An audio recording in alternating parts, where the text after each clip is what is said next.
Assalamu alaikum warahmatullahi wabarakatuh. My name is Zain Ali Shuja and you are watching Zais Academy. Dear students, आज हम बात करने वाले हैं 9th class mathematics unit number 5 linear equations and inequalities की। आज की इस वीडियो में हम कवर करेंगे कि यूनिट 5 में से किस किस्म के आपसे एमसीक्यूज पूछे जा सकते हैं और इंशाल्लाह ये वीडियो देखने के बाद आपका किसी किस्म का कोई डाउट रहने वाला नहीं है और पेपर में आपके सामने जिस मर्जी किस्म के एमसीक्यूज आ जाए आप उसको इंशाल्लाह हलवे की तरह उसको निगल जाएंगे। सो चलें स्टार्ट करते हैं आज के इस वीडियो को। सबसे पहले हम यहाँ पे एक एग्जांपल लेके चलते हैं कि फॉर एग्जांपल मेरी क्लास में 2 स्टूडेंट हैं, एक स्टूडेंट है ए और एक स्टूडेंट है बी एंड मैंने लास्ट वीक उनके 3 सब्जेक्ट के टेस्ट लिए। पहले मैंने एक टेस्ट लिया सब्जेक्ट फिजिक्स का एंड फिजिक्स में मैंने देखा कि जो स्टूडेंट ए है उसने स्कोर किया 50 आउट ऑफ 50 एंड जो स्टूडेंट बी है उसने स्कोर किया 49 आउट ऑफ 50। अब अगर मैं इन दोनों स्टूडेंट्स के मार्क्स को कंपेयर करना चाहूँ तो क्या मैं ये कह सकता हूँ कि स्टूडेंट ए ने ज़्यादा मार्क्स लिए हैं स्टूडेंट बी से, यानी 50 इज ग्रेटर देन 49। और यहाँ पे मैं ये भी कह सकता हूँ कि जो हमारे पास स्टूडेंट बी है इसके मार्क्स स्टूडेंट ए से क्या है, कम है। तो यहाँ पे मैं इसको मैथमेटिकली कुछ इस तरह रिप्रेजेंट करूँगा, the marks of student A, let's suppose हम यहाँ पे कंसिडर कर लेते हैं कि जो स्टूडेंट के मार्क्स हैं वो ए है, is greater than marks of student B, कि जो मार्क्स ऑफ स्टूडेंट ए हैं वो मार्क्स ऑफ स्टूडेंट बी से क्या है, ग्रेटर हैं। तो इट मीन ये जो सिंबल हमने यूज़ किया है ये ग्रेटर देन का है, इस चीज़ का ये सिंबल ग्रेटर देन का। ओके, अगर मैं इसको एक डिफरेंट एंगल से देखूं तो क्या मैं ये कह सकता हूं कि जो स्टूडेंट बी के मार्क्स हैं वो स्टूडेंट ए से कम हैं? तो इसको मैं कैसे लिखूंगा, मैं इसको इस तरह लिखूंगा, the marks of student B is less than marks of student A. तो बेसिकली ये जो सिंबल है ये किस चीज़ का है, लेस देन का है। सो आपने बस सिंपली ये याद रख लेना है, जिसकी तरफ ये फेस क्लोज होता है वो नंबर छोटा होता है, लेस देन होता है, एंड जिसकी तरफ ये फेस ओपन होता है वो नंबर क्या होता है, ग्रेटर देन होता है या बड़ा नंबर होता है। ओके, सो डियर स्टूडेंट्स, यहाँ पे मैं मान के चलता हूँ कि मैंने केमिस्ट्री का एक टेस्ट उनसे कंडक्ट किया एंड केमिस्ट्री के टेस्ट में स्टूडेंट ए ने मार्क्स लिए 50 आउट ऑफ 50। स्टूडेंट बी ने कंडीशन लगा दी, उन्होंने कहा कि जो मैंने एक क्वेश्चन अटेम्प्ट किया है अगर मुझे उसमें एक नंबर उन्होंने दे दिया तो मेरे 50 मार्क्स आएंगे, अगर मेरा एक नंबर उसमें से कम हो गया तो मेरे कितने नंबर आ जाएंगे, 49 आ जाएंगे। सो अब इन दोनों के मार्क्स को हम कैसे कंपेयर करेंगे, देखिए अब यहाँ पे क्या पॉसिबिलिटी है, एक ये कि जो स्टूडेंट ए के मार्क्स हैं स्टूडेंट बी के मार्क्स के या तो इक्वल होंगे या स्टूडेंट ए के जो मार्क्स हैं स्टूडेंट बी के मार्क्स से क्या होंगे, ग्रेटर देन होंगे या ज़्यादा होंगे। तो हम इसको कुछ इस तरह लिखेंगे, मार्क्स ऑफ स्टूडेंट ए, अब आपके पास ये क्या हो सकते हैं, ग्रेटर देन हो सकते हैं किससे, मार्क्स ऑफ स्टूडेंट बी से। लेकिन अगर उनका वो एक क्वेश्चन का मार्क्स मिल गया उनको तो दोनों के मार्क्स क्या हो जाएंगे, इक्वल। तो यहाँ पे हम सिर्फ इक्वल का साइन नहीं लगाएंगे बल्कि यहाँ पे सिर्फ हम ग्रेटर देन का साइन नहीं लगाएंगे बल्कि हमें साथ इक्वल का साइन भी लगाना होगा। तो इक्वल के लिए हम क्या करते हैं, ग्रेटर देन के नीचे एक लाइन लगा देते हैं। तो बेसिकली ये सिंबल है ग्रेटर देन और इक्वल टू। सो यहाँ पे हम अब इसको कैसे पढ़ेंगे कि ए इज ग्रेटर देन और इक्वल टू बी। सो अगर दोनों के मार्क्स सेम हुए तो हम यहाँ पे इक्वल मान के चलेंगे, अगर बी वाले का एक नंबर कम हो गया तो यहाँ पे ए के मार्क्स क्या हो जाएंगे, ग्रेटर देन हो जाएंगे।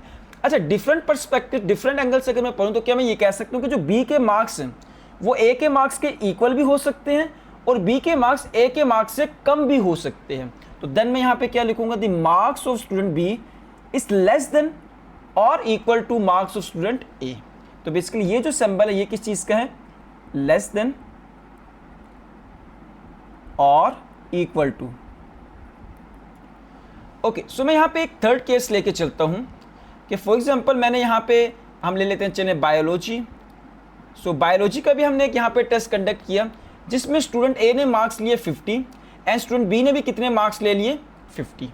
सो अब दोनों के जब हम मार्क्स को कंपेयर करेंगे तो दोनों के इक्वल हैं। तो देन अब यहाँ पे हम क्या सिंबल यूज करेंगे, marks of student A is equal to marks of student B. तो हम यहाँ पे ये इक्वल का साइन यूज करेंगे, ठीक है। ये सर्कल वैसे ही बना, ठीक है, किसी काम का नहीं है, इसको मैं रेज कर देता हूँ। सो होप्स स्टूडेंट्स यहाँ तक आपको बातें समझ आ गई होंगी। तो यहाँ पे देखिए, यहाँ पे हमने दो चीज़ों को किस तरह रिलेट किया इन दोनों केस में कि दो चीज़ें यानी एक चीज़ दूसरी से या तो बड़ी है या क्या है, छोटी है। और यहाँ पे क्या है, दोनों चीज़ें क्या हैं, इक्वल हैं। तो जहाँ पे आपको दो टर्म्स, दो क्वांटिटी या आप सिंपल कह दें दो एक्सप्रेशन को इक्वल के साइन के साथ रिप्रेजेंट किया जाए तो ऐसे एक्सप्रेशन को हम कहते हैं कि इक्वेशंस हैं, ठीक है। दो एक्सप्रेशन को हम यहाँ पे क्या कर रहे हैं, रिलेट करें कि दोनों इक्वल हैं, तो इस केस में इसको क्या बोलते हैं, हमारे पास इक्वेशन है। एंड अगर दो एक्सप्रेशन के बिटवीन अगर आपको यहाँ पे लेस देन, ग्रेटर देन और इक्वल और ग्रेटर देन का सिंबल दिखे तो इसको हम कहते हैं ये इनइक्वलिटीज है। यहाँ पे कोई भी टर्म इक्वल नहीं है, बल्कि यहाँ पे डाउट है, इक्वल हो भी सकती है या मैक्सिमम केस में हमारे पास क्या होगा, लेस देन और ग्रेटर देन ही रहने वाली है। सो यहाँ पे हम बात करने वाले हैं linear equation in one variable. Okay, so linear equation one variable की जो जनरल फॉर्म है वो क्या है कि हम इसको लिखते हैं ax plus B is equal to 0। यहाँ पे जो हमारे पास a एंड b है ये दोनों कांस्टेंट हैं, a एंड b दोनों क्या है, कांस्टेंट एंड ये बिलोंग करने रियल नंबर से, क्या यहाँ पे कोई भी एक रियल नंबर हो सकता है। एंड अगेन मैं यहाँ पे बता दूं ये दोनों कांस्टेंट हैं, बट यहाँ पे कंडीशन है कि जो आपका a है ना इज नॉट इक्वल टू 0, ये 0 के इक्वल नहीं हो सकता, क्योंकि अगर ये 0 के इक्वल हो गया तो यहाँ पे 0 टाइम्स x हो जाएगा, तो x की टर्म यहाँ से एलिमिनेट हो जाएगी, तो जब x यहाँ से एलिमिनेट हो जाएगा तो यहाँ पे कोई भी वेरिएबल नहीं बचेगा। तो बेसिकली यहाँ पे x आपका क्या एक वेरिएबल है। ओके, सो लीनियर इक्वेशन का मतलब क्या है, देखिए यहाँ पे इक्वेशन की टर्म आ गई तो मीन्स यहाँ पे क्या आपको साइन दिख रहा है इक्वल का, इसी वजह से हम कहेंगे यहाँ पे ये क्या है, इक्वेशन है। ओके, लीनियर का मतलब यहाँ पे क्या होगा कि यहाँ पे जो वेरिएबल है इसकी हाईएस्ट पावर क्या रहने वाली है, 1 रहने वाली है, इसलिए हम इसको कह रहे हैं लीनियर इक्वेशन है। ओके, इन वन वेरिएबल का क्या मतलब है, देखिए अगर मैं इसको इस तरह कुछ लिख लूँ x plus y is equal to 0, क्या ये लीनियर इक्वेशन है? यस, देखिए यहाँ पे x के ऊपर भी 1 है, y के ऊपर भी क्या है, 1 है, बट ये लीनियर इक्वेशन इन 2 वेरिएबल्स, यहाँ पे 2 वेरिएबल्स है। बट हम यूनिट नंबर 5 में क्या बात करेंगे, just linear equation in 1 variable, हमारे पास जस्ट एक वेरिएबल रहने वाला है। सो डियर स्टूडेंट्स, इसका एक और नाम भी है और वो है इक्वेशन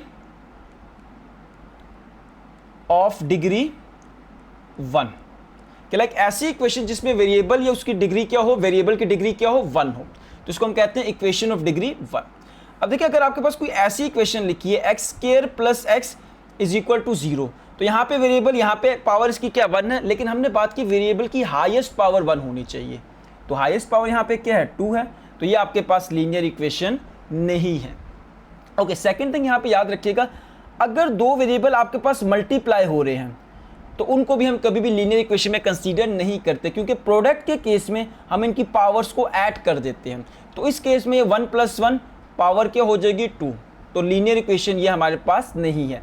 याद रखिएगा प्लस एंड माइनस के केस में हम इन पावर्स को ऐड नहीं करते, बट मल्टीप्लाई के केस में इन पावर्स को क्या कर देते हैं, ऐड कर देते हैं। सो बहुत से क्वेश्चन लाइक स्टूडेंट के माइंड में ये क्वेश्चन आ रहा होगा, ओके मल्टीप्लाई के केस में इनको प्लस कर देते हैं, तो अगर 2 वेरिएबल डिवाइड हो रहे होंगे देन क्या करेंगे, तो बेसिकली इस तरह के क्वेश्चंस को हम कवर करेंगे अपने इस बुक में तो हम नहीं कवर करने वाले, लेकिन जब डिनोमिनेटर में हमारे पास वेरिएबल आते हैं तो हम उस वेरिएबल के साथ क्या कर देते हैं, multiply by on both side, ताकि डिनोमिनेटर से हम क्या कर दें, उस वेरिएबल को खत्म कर दें, तो देन वेरिएबल आपके पास क्या आ जाएगा, एज अ प्रोडक्ट की फॉर्म में ही आ जाएगा, और कुछ केसेस में नहीं भी आएगा, ठीक है, लाइक कैंसिल आउट भी हो सकता है।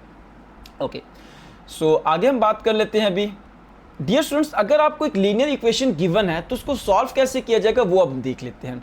सो फॉर एग्जांपल यहाँ पे आपको अगर एक लीनियर इक्वेशन गिवन है 2x + 3 is equal to 3, so linear equation को सॉल्व करने का तरीका ये कि आपने जो वेरिएबल है उनको आइसोलेट कर देना, मींस जो वेरिएबल उनको इक्वल की एक तरफ लिख लेना है, जो कांस्टेंट है उनको इक्वल की दूसरी तरफ, तो 2x as it is and 3 इधर प्लस से इक्वल की दूसरी तरफ जाएगा तो -3, so 2x is equal to 3 - 3 is equal to 0 and x is equal to 0/2 and x will become here 0। So यहाँ पे हमारे पास x की वैल्यू आ गई। अच्छा, अब वो कहते हैं कि लाइक ये वैल्यू हमारे पास ट्रू आई है या नहीं, करेक्ट आई है या नहीं, हमें इसको सोल्यूशन सेट में लिखना चाहिए या नहीं, उसके लिए हमें करना होगा चेक। सो चेक बेसिकली क्या है कि आपने अपना क्वेश्चन एक दफ़ा दोबारा यहाँ पे लिख लेना है, और क्वेश्चन दोबारा लिखने के बाद आपने सिंपली क्या कर देना है, यहाँ पे जो x की वैल्यू है इसको इस क्वेश्चन में पुट कर देना, तो मैं यहाँ पे पुट कर देता हूँ, put x is equal to 0। And हमारी बुक में इस दफ़ा उसने बोला है, जो न्यू हमारे पास नेशनल फाउंडेशन है, कि क्योंकि अभी हमें ये नहीं पता कि हमारी left hand side right hand side के इक्वल आने वाली है या नहीं, तो आपने जस्ट क्या कर देना है, इक्वल के ऊपर क्या लगा देना है, क्वेश्चन मार्क, कि अभी हमें नहीं पता कि दोनों इक्वल हैं या नहीं। ओके, तो अगर इसको ना भी लगाएं तो कोई फर्क पड़ने वाला नहीं है, बट ये आपको पता होना चाहिए क्योंकि आपकी बुक में ये मेंशन है। ओके, 2 × 0 जब हम करेंगे तो 0 + 3 क्वेश्चन मार्क 3, तो यहाँ पे हमने देखा 3 हमारा 3 के इक्वल आ गया, तो अब हम क्वेश्चन मार्क नहीं लिखेंगे। तो जब हमारी left hand side right hand side के इक्वल आ जाए तो अब आपने क्या करना है, जो आपकी x की वैल्यू थी आप इसको प्रॉपर सोल्यूशन सेट में लिखेंगे, तो यहाँ पे हम लिख देते हैं solution set, and solution set के लिए आप करली ब्रैकेट यूज करेंगे एंड इस वैल्यू को उस करली ब्रैकेट में लिख देंगे। ओके, इन केस अगर यहाँ पे आपके पास कुछ आ जाता -3 इज इक्वल टू 3, तो क्या ये दोनों इक्वल होते हैं, फॉर एग्जाम्पल अगर यूँ आ जाता तो नेक्स्ट स्टेप में हम क्या कर देते, इक्वल के ऊपर लगा देते इज नॉट इक्वल, ठीक है, एक लाइन लगा देते। तो इस केस में आप सोल्यूशन सेट क्या लिखते हैं, इस केस में आप सोल्यूशन सेट लिखते जस्ट एम्प्टी सेट, यानी अंदर हम कोई एलिमेंट यहाँ पे लिखने वाले नहीं हैं। सो डियर स्टूडेंट्स, यहाँ पे मैं एक और चीज़ बताना चाहूँगा आपको कि हमारे पास इक्विवेलेंट इक्वेशन क्या होती है। देखिए अगर मैं दो इक्वेशन यहाँ पे मान के चलूँ 2x + 3 is equal to 4 and एक इक्वेशन में मान के चलता हूँ 2x इज इक्वल टू 1, तो ये दोनों इक्वेशन मेरे पास क्या है, इक्विवेलेंट है। कैसे इक्विवेलेंट है, देखिएगा इन दोनों के जो आंसर हैं वो सेम आने वाले हैं। तो यहाँ पे जब हम इसको सॉल्व करेंगे 2x + 3 इक्वल की दूसरी तरफ जाएगा तो क्या बन जाएगा 4 - 3 and 2x is equal to 4 - 3 करेंगे तो 1, x इज इक्वल टू 1/2। यहाँ पे जब हम x की वैल्यू निकालेंगे तो 2 यहाँ पे मल्टीप्लाई हो रहा है, इक्वल की दूसरी तरफ जाके हो जाएगा डिवाइड। सो हम इसको सिंपली लिख देंगे x इज इक्वल टू 1/2। तो देखिए दोनों का आंसर क्या आ गया, सेम आ गया। तो हम कह सकते हैं दोनों इक्वेशन क्या हमारे पास इक्विवेलेंट इक्वेशन है। सो डियर स्टूडेंट्स, अब हम बढ़ते हैं बुक की चाहने पर, देखते हैं कि बुक में इन डेफिनेशंस को कैसे लिखा हुआ है एंड जो एमसीक्यूज होंगे उनको हम लास्ट में कवर करेंगे।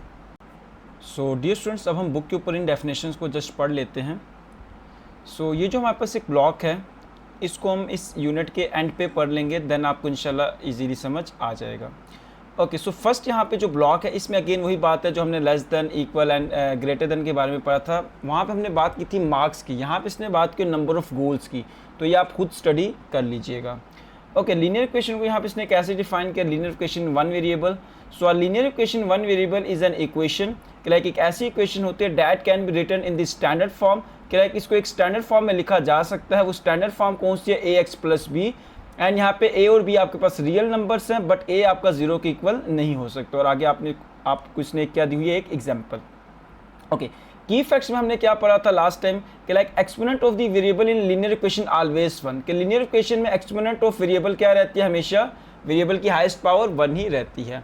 सो द इक्वेशन कि अगर आपके पास एक इक्वेशन है x² इज इक्वल टू 4, तो ये आपके पास लीनियर इक्वेशन नहीं होगी बल्कि इसको हम क्या बोलेंगे, non linear equation. Linear equation do not involve product of variables, के लाइक लीनियर इक्वेशन में कभी भी आपके पास दो वेरिएबल का प्रोडक्ट या दो से ज़्यादा वेरिएबल का प्रोडक्ट मौजूद नहीं होता। अगर आपके पास इस तरह दो वेरिएबल का प्रोडक्ट लिखा हुआ है तो इट्स मीन ये लीनियर इक्वेशन नहीं है।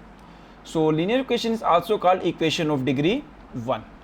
सो सोल्यूशन हम किसी भी लीनियर इक्वेशन का कैसे फाइंड करते हैं, चलें वो देख लेते हैं। तो this solution of a linear equation in one variable, कि लाइक अगर आपके पास एक linear equation in one variable में, कि लाइक उसके अंदर जस्ट एक वेरिएबल है, तो उसका सोल्यूशन क्या होगा, is the replacement for the variable, कि जो आपके पास वैल्यू आएगी, फॉर एग्जाम्पल अगर आपके पास x था वहाँ पे वेरिएबल, तो उस x की जो वैल्यू आई है उसको आप क्या करेंगे, replacement for the variable. Equation में लिखे हुए x के साथ आप उसको क्या कर देंगे, x की वैल्यू को रिप्लेस कर देंगे, that makes the equation true. So अगर उसने लास्ट में इक्वेशन को ट्रू प्रूफ कर दिया, left hand side right hand side की इक्वल आ गई, तो आप उस x की वैल्यू को सोल्यूशन सेट में लिखेंगे, अदरवाइज नहीं लिखेंगे। इस तरह की एक एग्जांपल हमने अभी सॉल्व की थी। सो आगे लिखे, a linear equation one variable in standard form has exactly one solution. So अगर आपके पास एक linear equation one variable standard form में है, मीन्स जो हमने लिखी थी ax + b इक्वल टू 0, तो इस केस में हमारे पास इसका हमेशा कितने सोल्यूशन रहने वाले हैं, एक ही सोल्यूशन रहने वाले हैं। So for the solution of such equation, ऐसे इक्वेशन के सोल्यूशन के लिए हम क्या करते हैं, we have to isolate the variables on either side of the equal, कि हम इक्वल की एक साइड पे क्या कर लेते हैं, इक्वल की किसी एक साइड पे हम वेरिएबल को आइसोलेट कर देते हैं by a sequence of equivalent equations, के लाइक हमारे पास जो इक्वेशंस बनती जाती हैं वो सारी इक्वेशंस क्या होती है, एक दूसरे के इक्विवेलेंट होती है, बिकॉज कि हर नई इक्वेशन हमारी लास्ट वाली इक्वेशन से ही निकल के बनती है। ओके, की फैक्ट में आगे क्या लिखा है कि अगर टू और मोर इक्वेशन, अगर आपके पास दो या दो से ज़्यादा इक्वेशन है which have the same solution, कि लाइक उनका जो सोल्यूशन है x की जो वैल्यू है वो क्या है, सेम है, आर कॉल्ड इक्विवेलेंट सोल्यूशन, कि लाइक ऐसी इक्वेशन को हम क्या बोलते हैं, इक्विवेलेंट सोल्यूशन। यहाँ पे इसने एक एग्जांपल दी हुई है। सो यहाँ पे अगेन इसने वही लिखा है कि लाइक पहले हम x की वैल्यू को फाइंड करते हैं आइसोलेट करके वेरिएबल को, देन हम चेक करते हैं, ठीक है, उस x की वैल्यू को हम पुट करते हैं, अगर left hand side right hand side की इक्वल आ गई तो हम उसको x की इस वैल्यू को सोल्यूशन सेट में लिखेंगे, अदरवाइज हम नहीं लिखेंगे। सो यहाँ पे इसने क्या लिखा कि while checking in any solution it is better to write a question mark over the equal sign, कि जब हम चेक कर रहे हैं तो यहाँ पे बेहतर क्या होगा, कि बेटर क्या है कि आपने क्या करना है, यहाँ पे क्वेश्चन मार्क यूज़ करना है। सो इससे क्या होगा कि लाइक इसकी रीज़न क्या है, इसकी रीज़न ये है कि लाइक अभी हम श्योर नहीं है कि ये दोनों इक्वल आने वाली है या नहीं, तो आप इस पैराग्राफ को भी खुद पढ़ सकते हैं। सो यहाँ पे जस्ट इसने एग्जांपल एंड एक सोल्यूशन उसका दिया हुआ है, तो इसको हम नहीं पढ़ने वाले, इसको 5 पॉइंट एक्सरसाइज 5.1 में कवर कर लेंगे। सो हिस्ट्री मिस्ट्री यहाँ पे क्या है कि finding solution of equation has been a principal aim of mathematics, but for thousand of years however the equal sign did not occur in any text until 1557 के like equation को हम बहुत time से डील कर रहे हैं, ठीक है, बट अभी तक हमने लाइक 1557 तक हमने इक्वल का साइन किसी भी पेपर में, किसी भी आप कह लें पेज पे, किसी भी हमने बुक पे आज तक नहीं देखा था। ओके 1557 तक। एंड फन मैट्रिक्स में क्या यहाँ पे जस्ट सिंपल है कि अगर आपके पास लिखा है 3x इज इक्वल टू 12, सो 3 यहाँ पे मल्टीप्लाई हो रहा है इक्वल की दूसरी साइड जाके क्या हो जाएगा 12, तो x की वैल्यू यहाँ पे क्या आ जाएगी 4। तो इस किस्म की कुछ यहाँ पे आपको क्वेश्चंस गिवन है। सो डियर स्टूडेंट्स यहाँ पे अब हमारे 5.1 के रिलेटेड तमाम डेफिनेशंस कवर हो चुकी हैं। तो चलिए हम बात करते हैं MCQs की। सो डियर स्टूडेंट्स पहला MCQ हमारे पास है what is the degree of linear equation in one variable, कि हमारे पास जो एक लीनियर इक्वेशन होती है इन वन वेरिएबल उसमें उसकी डिग्री क्या होती है। तो हमने डेफिनेशन में पढ़ा था कि उसकी डिग्री क्या होती है 1 होती है। Which formula shows the standard form of a linear equation, इनमें से कौन सी इक्वेशन जो हमें standard form of linear equation को रिप्रेजेंट यहाँ पे कर रही है। सो ये हमारे पास option C ax plus B is equal to 0। So which of the following is a non linear equation, इनमें से कौन सी इक्वेशन ऐसी है जो नॉन लीनियर है। तो देखिए ऑप्शन सी है, बिकॉज यहाँ पे x की पावर क्या आ गया 2 है, बाकी आप देखेंगे यहाँ पे वेरिएबल की हाईएस्ट पावर क्या है 1 है। So equation that have the same exact solution are called के लाइक अगर आपके पास कुछ इक्वेशन है उनके सेम एग्जैक्ट सॉल्यूशन आ जाते हैं, बिल्कुल एग्जैक्ट सॉल्यूशन आ रहे हैं, मींस x इक्वल टू 3 दोनों के आंसर आ रहे हैं, तो इस किस्म की इक्वेशन को हम क्या बोलते हैं, ये इक्विवेलेंट इक्वेशंस हैं। So which pair of equations are equivalent, तो इनमें से कौन सी इक्वेशंस ऐसी हैं, कौन सी हमारे पास इक्वेशंस ऑफ पेयर हैं जो कि क्या है इक्विवेलेंट है। इक्विवेलेंट मतलब कि दोनों का आंसर सेम आने वाला है। तो देखिए क्या ये ए इक्विवेलेंट है, नहीं, कैसे कि यहाँ पे अगर हम 2 मल्टीप्लाई उधर जाके डिवाइड हो जाएगा तो 4 डिवाइडेड बाई 2 करेंगे तो x की वैल्यू आ जाएगी 2, लेकिन यहाँ पे x की वैल्यू है 3, तो ये दोनों इक्विवेलेंट तो ना हुए। ओके तो यहाँ पे मैं लिख देता हूँ कि यहाँ पे जो इक्विवेलेंट है ये b है, कैसे भी है उसको यहाँ पे हम जरा देख लेते हैं। 2x plus 3 is equal to 4, तो यहाँ से अगर मैं x की वैल्यू निकालूँ तो क्या आएगा 2x is equal to plus 3 equal की दूसरी साइड जाएगा तो -3, so 2x is equal to 1 and x is equal to 1/2। 2 यहाँ पे मल्टीप्लाई हो रहा था, दूसरी साइड जाके क्या हो गया डिवाइड। ओके सेकंड इक्वेशन क्या है 2x इज इक्वल टू 1, 2 यहाँ पे मल्टीप्लाई हो रहा है इक्वल की दूसरी साइड जाएगा तो हो जाएगा डिवाइड, तो ये बन जाएगा x इज इक्वल टू 1/2। तो हमने देखा दोनों में x की वैल्यू क्या आ गई 1/2, तो इट्स मीन ये दोनों इक्वेशंस क्या हैं equivalent equations. Okay what is the solution of या solution for -7x plus 24 is equal to 3, इसका सॉल्यूशन क्या होगा। तो सिंपली हम क्या कर देते हैं -7x plus 24 is equal to 3, so -7x as it is plus 24 equal की दूसरी तरफ जाएगा तो हो जाएगा -24 and -7x is equal to -21 यहाँ पे रह जाएगा, -7 यहाँ पे मल्टीप्लाई हो रहा है तो इक्वल की दूसरी तरफ जाके डिवाइड हो जाएगा, माइनस माइनस से कैंसिल, 7 1 7 7 3 सो x की वैल्यू यहाँ पे क्या आ जाएगी हमारे पास 3, सो ये सी वाला इसका करेक्ट ऑप्शन होगा। Okay so to clear fraction in 3x over 5 minus 1 over 2 is equal to x over 4 plus 1 multiply by the LCM. देखिए हम या लाइक जो हमारे पास बगैर फ्रैक्शंस की जो हमारे पास टर्म्स होते हैं इनको प्लस माइनस हमारे लिए करना आसान होता है, लेकिन जब हमारे पास फ्रैक्शंस आ जाए तो ऐसे केस में हम क्या करते हैं, इस केस के लिए हम इनकी जो डिनोमिनेटर वाली टर्म्स हैं इनका हम ले लेते हैं एलसीएम एंड मल्टीप्लाई कर देते हैं हम दोनों साइड्स पे। तो इसकी अहमियत आपको, इसकी इंपॉर्टेंस आपको एक्सरसाइज 5.1 में पता चल जाएगी। सो अब इसका एलसीएम कैसे फाइंड करते हैं वो जरा देख लेते हैं। देखिए यहाँ पे हमारे पास 5 है, 2 एंड 4 है, तो इनका एलसीएम क्या आएगा वो जरा देख लेते हैं। 5 4 एंड 2 है, तो सबसे पहले मैं यहाँ पे लिख लेता हूँ 2 4 एंड देन लिख लेता हूँ 5। तो पहले 2 से करेंगे 2 1 ज़ा 2 2 2 ज़ा 4 5 एज इट इज़, अगेन 2 से करेंगे 2 1 ज़ा 2 एंड 5 एज इट इज़, अब 5 से करेंगे 5 1 ज़ा 5। तो एलसीएम यहाँ पे क्या आ जाएगा, इन 2 2 5 को हम कर देते हैं मल्टीप्लाई, 2 2 ज़ा 4 एंड 4 5 ज़ा 20। तो यहाँ पे मेरे पास आ जाएगा एलसीएम 20। इस 5 से कंफ्यूज ना होइएगा, ठीक है, वैसे ही लिखा गया यहाँ पे।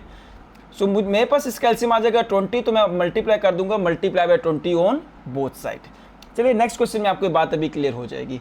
ओके यहाँ पे आपको कह रहा है सॉल्व द इक्वेशन, आपने इस इक्वेशन को सॉल्व करें। तो मेरे पास क्या यहाँ पे 2x plus 3 divided by 5 is equal to 3 minus 4x divided by 8।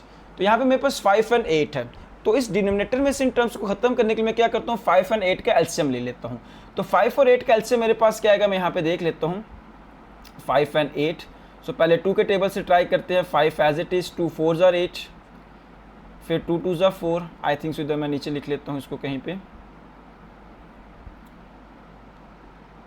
5 and 8, so 5 as it is 2 4s are 8, फिर 5 as it is 2 2s are 4, फिर 5 as it is 2 1s are 2, and then अब 5 से कर लेंगे तो 5 1s are 5, so 2 2s are 4, 4 2s are 8, 8 5s are 40।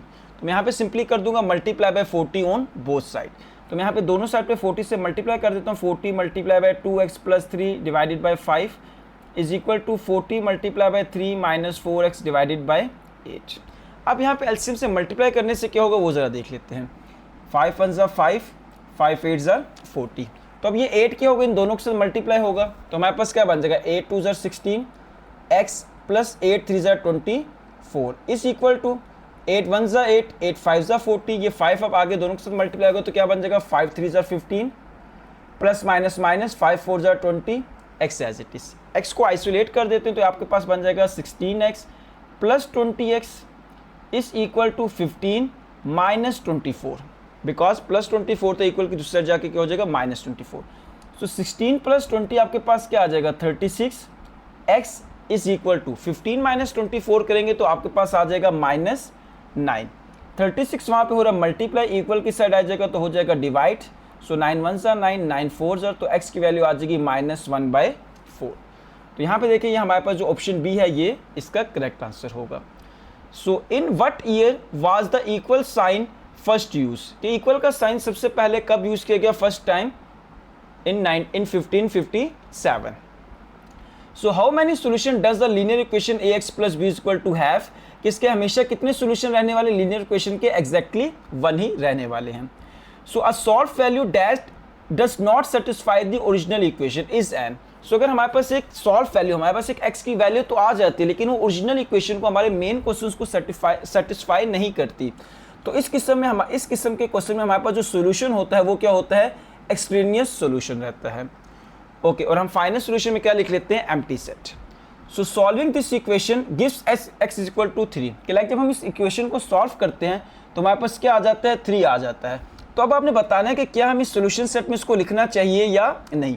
तो हमने कहा था अगर हमने ये चेक करना है कि इस x की वैल्यू को सोल्यूशन सेट में लिखना है या नहीं, तो सिंपली हम क्या कर देंगे, इसको इसके अंदर पुट कर देंगे। तो अगर हम इसको इसके अंदर पुट कर दें तो हमारे पास इक्वेशन यहाँ पे क्या है, x divided by x minus 3 is equal to 3 divided by x minus 3 plus 2। So x की वैल्यू मेरे पास यहाँ पे क्या है, 3, तो मैं यहाँ पे पुट कर देता हूँ, put x is equal to 3। So ये मेरे पास बन जाएगा, डिनोमिनेटर में भी x है तो बन जाएगा 3 divided by 3 minus 3 and is equal to 3 divided by 3 minus 3, x की जगह मैं जस्ट 3 पुट करता जा रहा हूँ, प्लस 2 एंड ये अगेन मेरे पास बन जाएगा 3 डिवाइडेड बाई 3 माइनस 3 करेंगे तो 0 इज इक्वल टू 3/0 प्लस 2। तो यहाँ पे देखिए ये जो टर्म्स हमारे पास आ रही है 3/0, ये हमारे पास होती है अनडिफाइंड, कि हम इनको डिफाइन नहीं कर सकते। तो यही रीज़न है कि इस केस में हम क्या लिखेंगे कि हमारे पास जो सोल्यूशन सेट आएगा वो क्या होगा, एम्प्टी सेट होगा, या x की ये वैल्यू क्या कहलाएगी, एक्सट्रेनियस सोल्यूशन कहलाएगी। सो डियर स्टूडेंट्स, यहाँ पे हमारे 5.1 के रिलेटेड एमसीक्यूज हो गए हैं कवर। सो अब हम बात करते हैं 5.2 के रिलेटेड एमसीक्यूज की। सो डियर स्टूडेंट्स, अब हम स्टार्ट करने वाले हैं topic 5.2 which is linear equations involving radicals. So यहाँ पे जस्ट मैं आपको एक न्यू टर्म इंट्रोड्यूस करवाना चाहूँगा कि जो रेडिकल होता है बेसिकली इसका जो सिंबल होता है कुछ आपको इस तरह दिखेगा, ये रेडिकल का सिंबल है।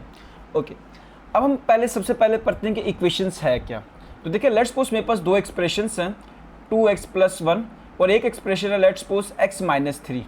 सो ये मेरे पास 2 एक्सप्रेशंस होते हैं जस्ट, ठीक है, जिसमें हम डिफरेंट वेरिएबल्स एंड कांस्टेंट को क्या करते हैं, इकट्ठा करके लिख देते हैं। अगर मैं इन 2 एक्सप्रेशंस को लिंक कर देता हूँ with the help of equal sign, equal का साइन मैं इनके दरमियान में लगा देता हूँ, तो ये मेरे पास बन जाएगी इक्वेशन। ये क्या बन जाएगी मेरे पास, इक्वेशन। एंड इस इक्वेशन में मेरे पास जो वेरिएबल x इन्वॉल्व है इसकी हाईएस्ट पावर क्या है, 1 है, तो इसको हम कहेंगे ये आपके पास से एक लीनियर इक्वेशन। कौन सी इक्वेशन है, लीनियर इक्वेशन। ओके, अब लीनियर इक्वेशन हमने पढ़ लिया, अब इन्वॉल्विंग रेडिकल क्या वो जरा समझ लेते हैं। अब फॉर एग्जांपल आपके पास एक इक्वेशन है कुछ इस तरह की, +1 इज इक्वल टू 3। अब ये आपके पास लीनियर इक्वेशन है, लेकिन अगर इस लीनियर इक्वेशन के अंदर ये जो आपका वेरिएबल है ये रेडिकल के साइन के अंदर हो तो इसको हम कहते हैं linear equation involving radicals. Okay, तो ये जो सिंबल था हमारे पास ये किसकी चीज़ का था, रेडिकल्स का, तो इसलिए हम इसको क्या कहेंगे, ये लीनियर इक्वेशन है इन्वॉल्विंग, इसके अंदर क्या इन्वॉल्व है, रेडिकल का साइन इन्वॉल्व है। एक और एग्जांपल ले लेते हैं, आपको कुछ इस तरह भी दिख सकती है, x plus 1 is equal to x plus 1, इधर हम लगा देते हैं 3 एंड प्लस 4। तो अगेन ये एक लीनियर इक्वेशन है, क्यों, क्योंकि यहाँ पे देखें वेरिएबल जो x है इसकी हाईएस्ट पावर क्या 1 है, एंड ये वेरिएबल क्या है, रेडिकल के साइन के अंदर है, ठीक है, अंडर द रेडिकल साइन। सो इसलिए हम कहेंगे आपके पास क्या है, linear equations involving radicals. Okay, radicals को हम थोड़ा सा और पढ़ लेते हैं। अगर आपके पास सिंपल यहां पे इस तरह का कोई नंबर लिखा हुआ है x, एंड ऊपर आपके यहां पे क्या है, रेडिकल का सिंबल है, ठीक है, या इसको हम सिंपली कह सकते हैं अंडर रूट x। तो ये जो सिंबल है बेसिकली इसको हम कहते हैं ये रेडिकल है, ये क्या है, रेडिकल। ओके, ये जो है इसको हम कहते हैं रेडिकेंट। ये क्या है, जो रूट के अंदर जो भी टर्म लिखी होगी क्या हो जाएगी आपके पास, वो रेडिकेंट। एंड यहां पे जो है इसको हम बोलते हैं, ये आपका है इंडेक्स। क्या है, ये आपका इंडेक्स। अब यहां पे अगर कोई नंबर भी नहीं लिखा हुआ तो याद रखिएगा यहां पे इंडेक्स हमेशा आपके पास क्या होगा, 2 होगा। अगर लेट्स सपोज आपके पास कुछ यूं लिखा होता है x प्लस 1 एंड यहां पे लिखा होता 3, तो ये भी आपके पास रेडिकल का साइन है, बट ये आपके पास स्क्वायर रूट जब यहाँ पे कुछ भी ना लिखा हो, और जब यहाँ पे 3 लिखा हो तो क्यूब रूट, एंड 4 लिखा हो तो fourth root, and so on. तो यहाँ पे आपके पास ये जो सिंबल है ये किस चीज़ का है, रेडिकल का साइन है, ये रेडिकल का सिंबल है। ये जो टर्म है इसको हम बोलेंगे रेडिकेंट, क्योंकि रेडिकल के साइन के अंदर लिखी गई है। एंड 3 इसका क्या कहलाएगा यहाँ पे, index. So dear students, hope so यहाँ तक आपको सारी बातें क्लियर हो चुकी होंगी। अब हम आते हैं अपन मेन क्वेश्चन की तरफ कि लाइक अगर आपकी इक्वेशन के अंदर रेडिकल का सिंबल है तो आप इसको सॉल्व कैसे करने वाले हैं। तो देखिए, अगर हम पिछले क्वेश्चन की बात करें तो पिछले एक्सरसाइज 5.1 में जो हमने कुछ क्वेश्चन कवर किए या उसमें जो हमने कुछ डेफिनेशंस कवर की, वहाँ पे हमने कहा था कि अगर आपके पास एक लीनियर इक्वेशन होती है तो उसमें से x की वैल्यू को हम कैसे निकालते हैं। सारे स्टेप हमारे यहाँ पे सेम रहने वाले हैं। वहाँ पे हम कहते थे कि वेरिएबल को आप एक साइड पे कर दो, यहाँ पे हम कहेंगे उन वेरिएबल को जिनके ऊपर रेडिकल का साइन है उनको आप क्या कर दो, एक साइड पे कर दो, एंड बगैर रेडिकल के साइन वाली टर्म्स को क्या कर दो, इक्वल की दूसरी तरफ कर दो। फॉर एग्जाम्पल, अगर आपके पास एक सिंपल सा यहाँ पे क्वेश्चन है 2x एंड इसके ऊपर है square root plus 1 is equal to, यहाँ पे हम कर देते हैं 3 कर देते हैं, ताकि क्वेश्चन हमारे बिल्कुल सिंपल बन जाए। ओके, तो अब यहाँ पे हमने क्या करना, रेडिकल वालों को एक साइड पे कर देना, बगैर रेडिकल वाली टर्म्स को हमने दूसरी साइड पे कर देना। तो ऑलरेडी यहाँ पे हमारे पास लेफ्ट हैंड साइड पे एक है under root 2x plus 1 equal की दूसरी साइड जाएगा तो क्या बन जाएगा, -1, एंड अंडर रूट 2x आ गया इज इक्वल टू 2। तो जब हमने अंडर रूट वाली जो टर्म थी या रेडिकल वाली जो टर्म थी उसको जब हमने आइसोलेट कर दिया, अब सेकंड स्टेप आपका यहाँ पे क्या रहने वाला है कि आपने दोनों साइड पे स्क्वायर ले लेना है। तो मैं यहाँ पे लिख लेता हूँ taking square on both sides. तो यहाँ पे जब मैं स्क्वायर लूंगा तो क्या बन जाएगा, अंडर रूट 2x का स्क्वायर का whole square is equal to 2 का स्क्वायर, स्क्वायर स्क्वायर रूट से कैंसिल हो जाएगा, तो जस्ट यहाँ पे रह जाएगा 2x इज इक्वल टू 2 का स्क्वायर क्या हो जाएगा 4, एंड x की वैल्यू यहाँ से आ जाएगी 2, यहाँ पे मल्टीप्लाई हो रहा है, इक्वल की दूसरी साइड जाके डिवाइड, सो x की वैल्यू यहाँ पे क्या आ जाएगी 2, 2 1 ज़ा 2, 2 2 ज़ा 4। ओके, जैसे वहाँ पे हमने एक्सरसाइज 5.1 में कहा था कि क्या x की वैल्यू को सोल्यूशन सेट में लिखना है या नहीं, उसके लिए आपको क्या करना होगा, सबसे पहले चेक। तो सेम यहाँ पे भी कि क्या x की इस वैल्यू को हमें लिखना चाहिए 2 को सोल्यूशन सेट में या नहीं, तो उसके लिए हम क्या करेंगे, सबसे पहले चेक। तो हम इस क्वेश्चन को अपने दोबारा लिख लेते हैं, यहाँ पे ऊपर हम हेडिंग दे दिया करेंगे चेक की। So under root 2x plus 1 is equal to 3, यहाँ पे मैं x की वैल्यू पुट कर देता हूँ, मेरे पास है x is equal to 2, so put x is equal to 2। तो ये बन जाएगा 2 into 2 square root plus 1 is equal to 3, तो 2 2 ज़ा 4 plus 1 is equal to 3, and 4 का जो स्क्वायर रूट है किसकी इक्वल होता है, 2 के, so 2 plus 1 is equal to 3, and 2 plus 1 हमारे पास क्या आ जाएगा यहाँ पे 3, और यहाँ पे भी आ गया 3। सो हम यहाँ पे देख सकते हैं left hand side right hand side के इक्वल आ गई, तो इट्स मीन सोल्यूशन सेट में हम क्या लिख देंगे अपने आंसर को, जो कि है 2। सो होप सो स्टूडेंट्स आपको यहाँ तक सारी बातें क्लियर हो गई होंगी। अच्छा, यहाँ पे कुछ स्टूडेंट को मे भी शायद कन्फ्यूजन हो रही हो, क्या आपके क्वेश्चंस में कुछ इस तरह आ सकता है कि यहाँ पे 3 आ जाए या यहाँ पे 4 आ जाए। तो याद रखिएगा कि जो आपकी 9th क्लास में जो यूनिट नंबर 5 है उसमें आपके पास cube root and fourth root आने वाला नहीं, आपके पास सिंपली क्या आने वाला है, स्क्वायर रूट आने वाला है। यहाँ पे हम लाइक 2 लिखेंगे, ठीक है, और अगर हम कुछ भी नहीं लिखते तो इट्स मीन यहाँ पे क्या होता है, आपके पास हमेशा 2 ही होता है। सो डियर स्टूडेंट्स, अभी हम कुछ की फैक्ट्स के बारे में बात कर लेते हैं। सो लेट्स सपोज आपके पास 2 नंबर हैं, एक नंबर है x और एक नंबर है y। सो अगर ये दो नंबर इक्वल हैं तो इनके जो स्केयर्स होंगे वो भी आपस में इक्वल होंगे। मीन्स आप इसको ऐसे लिख सकते हैं x square is equal to y square. क्या मतलब है इसका? लेट्स सपोज आपके पास दो नंबर है, एक नंबर है 2, एक नंबर है अगेन 2। क्या ये दोनों नंबर इक्वल हैं? अगर मैं इन दोनों नंबर का स्केयर ले लूँ तो इनका स्केयर मेरे पास क्या आ जाएगा? 2 स्केयर 4 एंड 2 का स्केयर अगेन 4। तो ये दोनों नंबर मेरे पास क्या आगे? सेम आगे, 4 आगे। तो यही बात है, पहला की फैक्ट हमारे पास कि अगर दो नंबर सेम है तो उनका स्केयर भी हमेशा क्या होगा? सेम होगा। ओके, अब दूसरे की फैक्ट की बात कर लेते हैं। अगर दो नंबर है हमारे पास, उन दो नंबर का स्क्वायर तो सेम है, जैसे कि फॉर एग्जांपल -3 का स्क्वायर हम लेते हैं तो क्या आ जाएगा? +9 एंड 3 का स्क्वायर लेते हैं तो क्या आ जाएगा? अगेन +9। तो दो नंबर हैं, उनका स्क्वायर्स तो इक्वल है आपस में, लेकिन वो दो नंबर आपस में इक्वल हो भी सकते हैं एंड इक्वल नहीं भी हो सकते।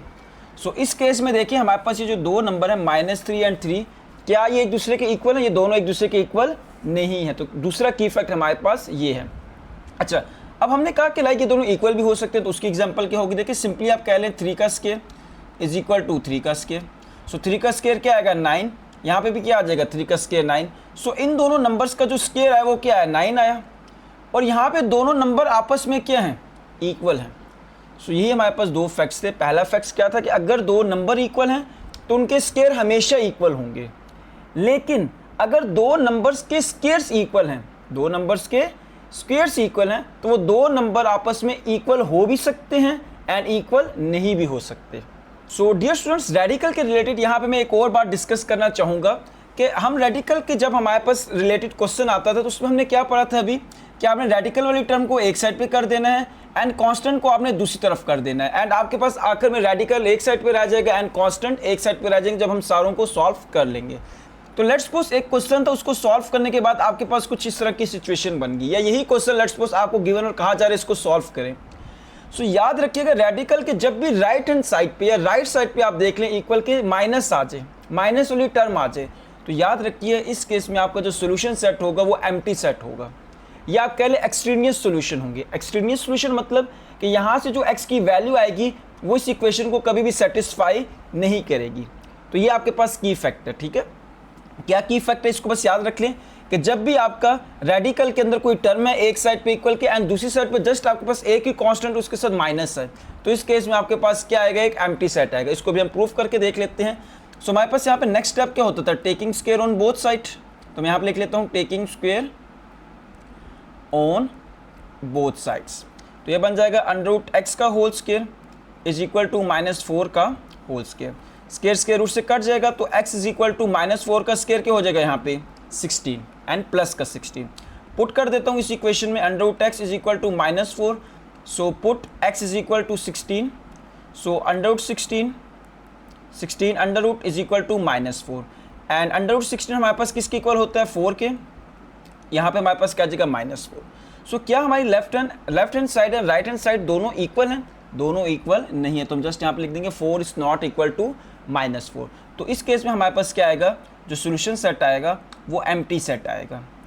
और आप सिंपली यहाँ पे कुछ इस तरह भी लिख सकते हैं, यानी x की ये वाली वैल्यू जो थी हमारे पास 16, उसने इस इक्वेशन को सेटिस्फाई नहीं किया। सो डियर स्टूडेंट्स, आपसे क्वेश्चन ये भी पूछा जा सकता है कि ऐसा क्यों हो रहा है कि जब एक तरफ रेडिकल और दूसरी तरफ एक हमारे पास टर्म है जिसके साथ नेगेटिव साइन है, तो ऐसा क्यों हो रहा है कि आपके पास एक्सट्रीनियस सोल्यूशन आया? तो याद रखिएगा आप इसकी रीजन कह सकते हैं बिकॉज जब हम दोनों साइड पे स्क्वायर लेते हैं तो माइनस वाली टर्म क्या हो जाती है? यहाँ पे प्लस हो जाती है, जिसकी वजह से जो हमारे पास वैल्यू आती है वो क्या आ जाती है? एक्सट्रीनियस सोल्यूशन आती है। मीन्स वो इस इक्वेशन को कभी भी सेटिस्फाई करने वाली नहीं है। सो चलिए डियर स्टूडेंट्स, अब हम बढ़ते हैं अपनी बुक की जानिब पे, वहाँ पे देखते हैं कि इन डेफिनेशंस को वहाँ पे कैसा लिखा गया है।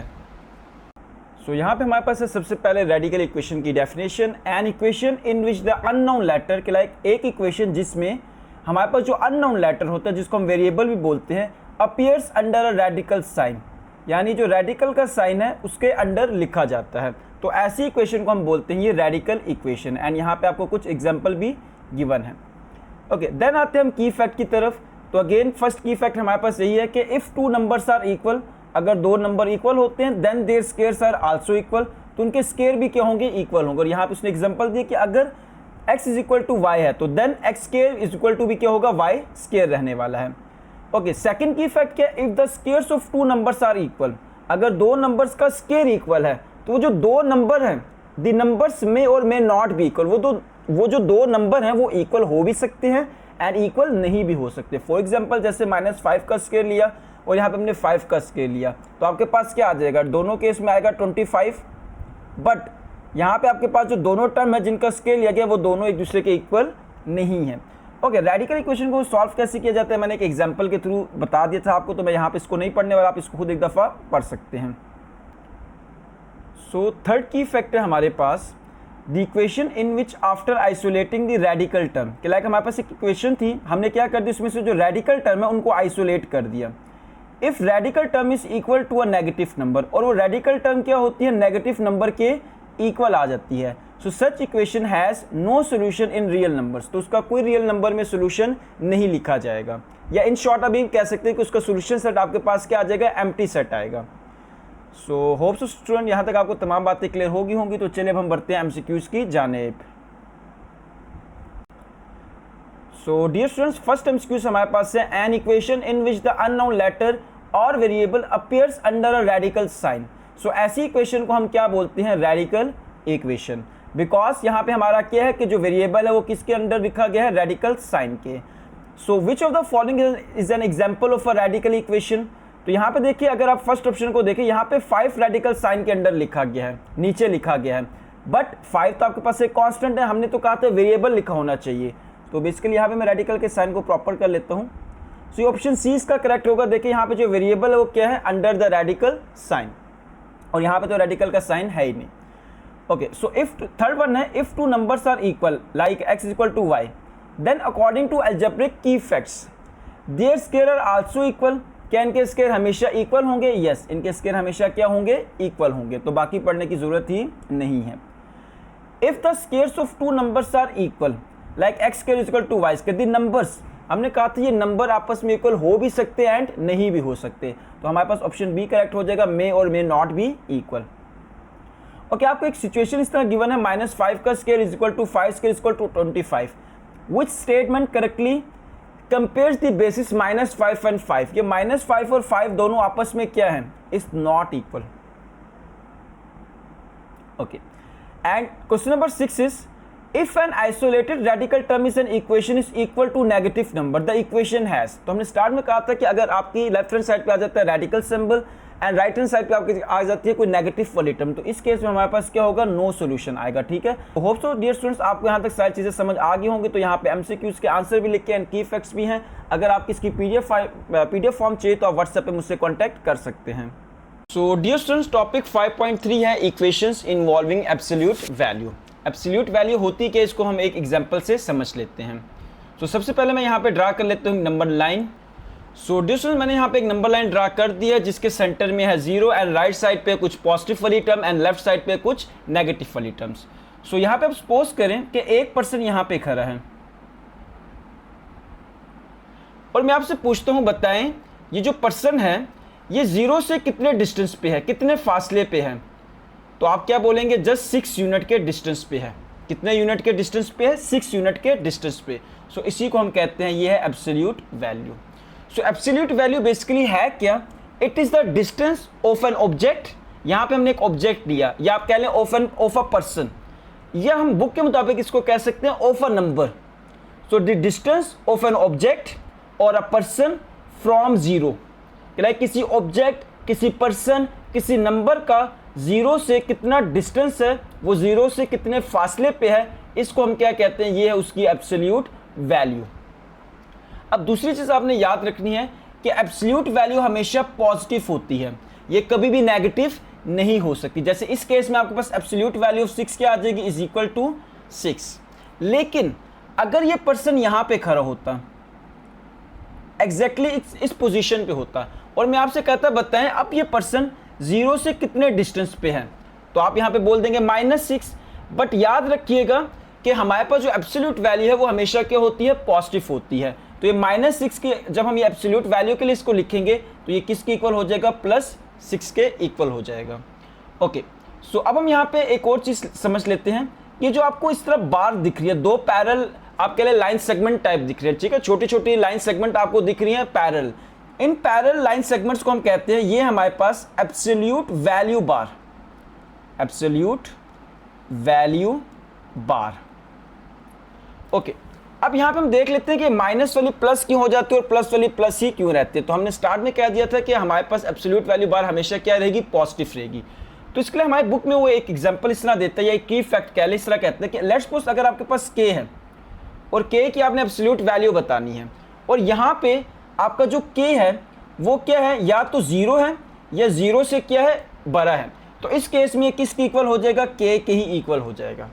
किसके इक्वल हो जाएगा, k के ही। यानी लेट्स सपोज अगर आपके पास 6 है तो देखिए ये 6 क्या आपका 0 से बड़ा है, तो ये किसके इक्वल हो जाएगा, 6 के ही इक्वल हो जाएगा। लेकिन अगर एब्सोल्यूट वैल्यू के अंदर आपका माइनस के आ जाए, माइनस के मतलब, या आप इसको सिंपली ये कह दें, बुक के मुताबिक हम इसको चलते हैं कि लेट्स सपोज अगर आपका यहाँ पे है k, एंड ये जो k है आपका, ये क्या है, लेस देन 0 है, 0 से लेस देन हो गया, देन आप इस k को कैसे लिखेंगे, माइनस k लिखेंगे। अब इसकी एग्जांपल क्या, उसको ज़रा समझ लेते हैं। ओके, सो यहाँ पे अब हम देख लेते हैं कि आपके पास k की जगह यहाँ पे लेट्स सपोज आ जाता है -3।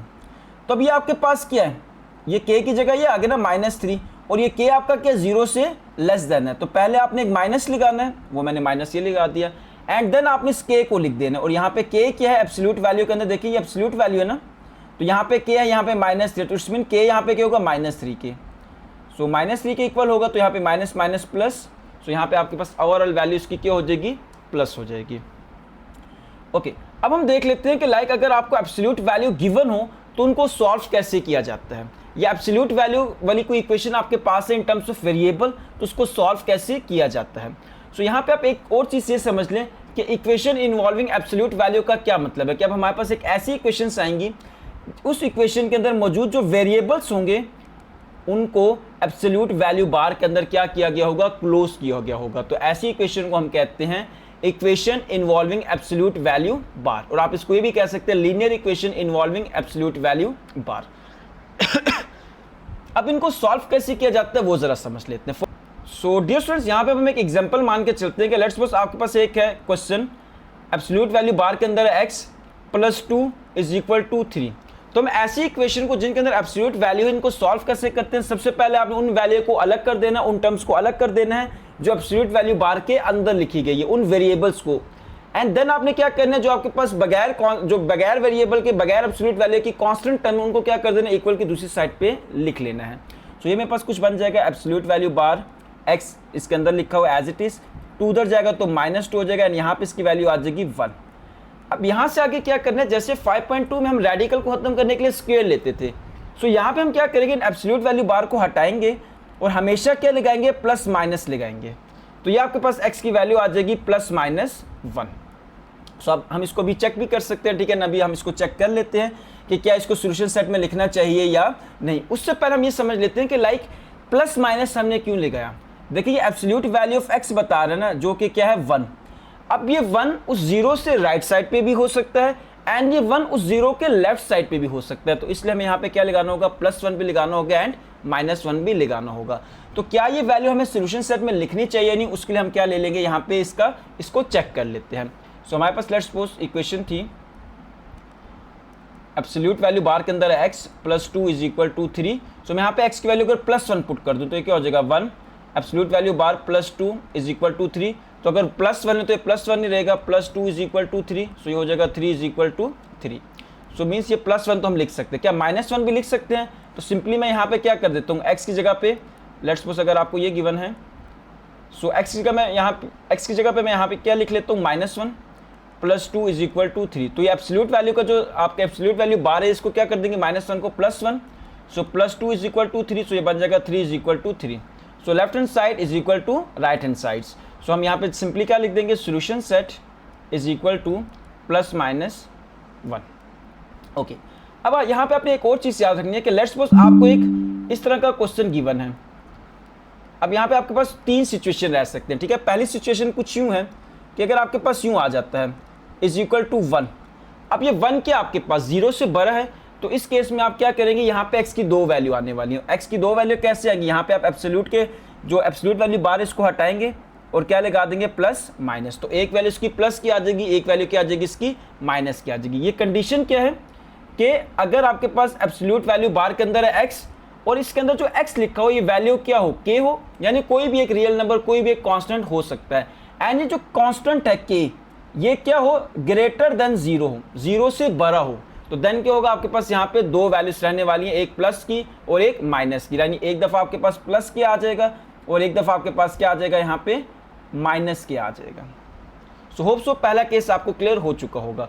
अच्छा दूसरा केस, अगर एब्सोल्यूट वैल्यू के इक्वल की दूसरी साइड 0 आ जाए तो याद रखिएगा इस केस में क्या होगा, आपके पास सिर्फ a की वैल्यू आने वाली है, ठीक है, और उसके साथ वो पॉजिटिव आएगी। लेट्स सपोज इस केस में तो x आपका सिंपली 0 आ जाएगा, लेकिन अगर ये कुछ यूं होता x plus 1 is equal to 0, तो जब हम एब्सोल्यूट वैल्यू बार को हटाते तो ये बन जाता है x plus 1 is equal to 0 and x is equal to minus 1। तो x की वैल्यू हमारे पास जस्ट यहाँ पे क्या आ गई 1 आ गई। तो दूसरे केस को हम यहाँ पे कैसे रिप्रेजेंट करते हैं कि एब्सोल्यूट वैल्यू बार के अंदर है x एंड अगर ये बराबर हुआ k के, किसके बराबर हुआ यहाँ पे ये k के मतलब यहाँ पे क्या है, सॉरी यहाँ पे एब्सोल्यूट वैल्यू को हटा देते हैं, k के ये इक्वल हुआ, k के इक्वल होने का मतलब यहाँ पे क्या है कि लाइक यहाँ पे k आपका अगर होता है 0 तो देन हम इस केस को फॉलो करेंगे कि यहाँ पे आपके पास सिर्फ x की एक ही वैल्यू रहने वाली है। ओके थर्ड केस हमारे पास यहाँ पे क्या है कि लेट्स सपोज आपके पास है एब्सोल्यूट वैल्यू बार के अंदर x एंड ये आ जाता है इज इक्वल टू k, मैं इसका जनरल फॉर्मूला लिख लेता हूँ, और यहाँ पे अगर k आपका आ जाता है लेस देन 0 यानी नेगेटिव की टर्म आ जाती है तो हम कहेंगे सोल्यूशन डज नॉट एग्जिस्ट, और हम सिंपली यहाँ पे ये कह देंगे कि लाइक सोल्यूशन सेट यहाँ पे क्या हो जाएगा आपका एम्प्टी सेट हो जाएगा, कि लाइक इसके कोई भी सोल्यूशन सेट आने वाला नहीं है, कोई वैल्यू हम सोल्यूशन सेट के अंदर नहीं लिख सकते। सो इसके एक एग्जांपल ले लेते हैं, अगर ये क्वेश्चन कुछ इस तरह आ जाए इज इक्वल टू -2, सो इसका कभी भी सोल्यूशन सेट पॉसिबल नहीं है। क्यों पॉसिबल नहीं है, क्योंकि हमने कहा एब्सोल्यूट वैल्यू हमेशा क्या होती है प्लस होती है, एब्सोल्यूट वैल्यू कभी नेगेटिव नहीं हो सकती। सो डियर स्टूडेंट्स अब हम पढ़ते हैं कुछ मजीद की फैक्ट्स के बारे में। की फैक्ट है हमारे पास कि लेट्स सपोज आपके पास दो वैल्यूज हैं, दो टर्म्स हैं और उन दोनों टर्म्स के ऊपर एब्सोल्यूट वैल्यू बार के अलग अलग लिखी गई है एंड ये दोनों टर्म्स आपस में मल्टीप्लाई हो रही हैं। तो आप क्या कर सकते हैं, इन दोनों टर्म्स पे एक दफ़ा एब्सोल्यूट वैल्यू बार को लिखेंगे एंड इन दोनों टर्म्स को आपस में क्या कर देंगे मल्टीप्लाई कर देंगे। सो आप लेफ्ट से राइट की तरफ भी जा सकते हैं, राइट से लेफ्ट की तरफ भी। एंड सेकंड प्रॉपर्टी है कि अगर लेट्स सपोज ए के ऊपर अलग है absolute value bar and B के ऊपर अलग है एंड ये दोनों डिवाइड हो रहे हैं, तो इस केस में भी आप क्या कर सकते हैं, इन दोनों पे एब्सोल्यूट वैल्यू बार को एक दफ़ा लिख सकते हैं। ओके थर्ड केस है हमारे पास यहाँ पे कि लेट्स सपोज आपके पास है यहाँ पे एब्सोल्यूट वैल्यू ए प्लस एक और जगह पे आपके पास एब्सोल्यूट वैल्यू ए, तो दोनों सेम है। यहाँ पे देखिए एब्सोल्यूट वैल्यू बार के बाहर क्या 1, यहाँ पे क्या 1, यानी अगर कोई टर्म नहीं है तो यहाँ पे 1 ही होगी, तो आप इनको लिख सकते हैं 2 इंटू एब्सोल्यूट वैल्यू ए। सो ये टर्म्स बेसिकली, ये की फैक्ट्स बेसिकली आपको एक्सरसाइज 5.3 के क्वेश्चन सॉल्व करने में हेल्पफुल रहने वाले हैं।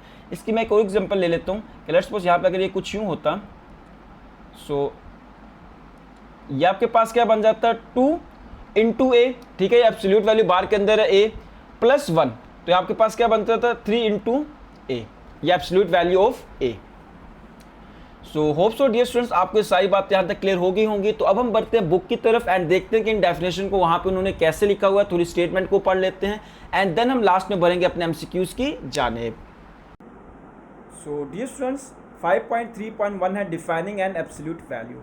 So the absolute value of a number, किसी भी नंबर के एब्सोल्यूट वैल्यू से क्या मुराद है, इट्स डिस्टेंस फ्रॉम जीरो, कि वो जीरो से कितने डिस्टेंस पे है, ऑन द नंबर लाइन के ऊपर।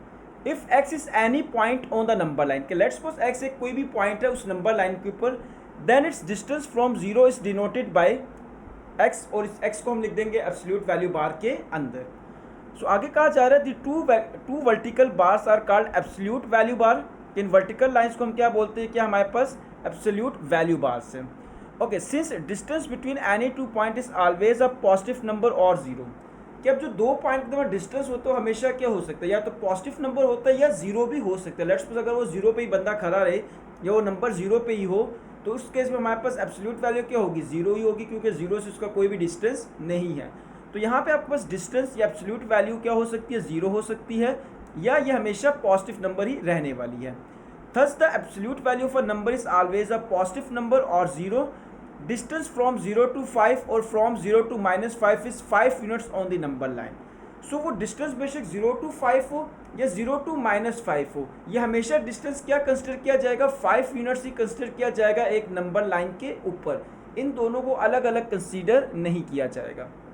ओके, सो देन है the absolute value of a real number x return as, x को हम लिख देंगे एब्सोल्यूट वैल्यू बार के अंदर इज डिफाइन एज। एंड हम इसको कैसे डिफाइन करते हैं, अगर आपके पास कुछ इस तरह लिखा हुआ है एंड हम इसको इक्वल कर देंगे x के।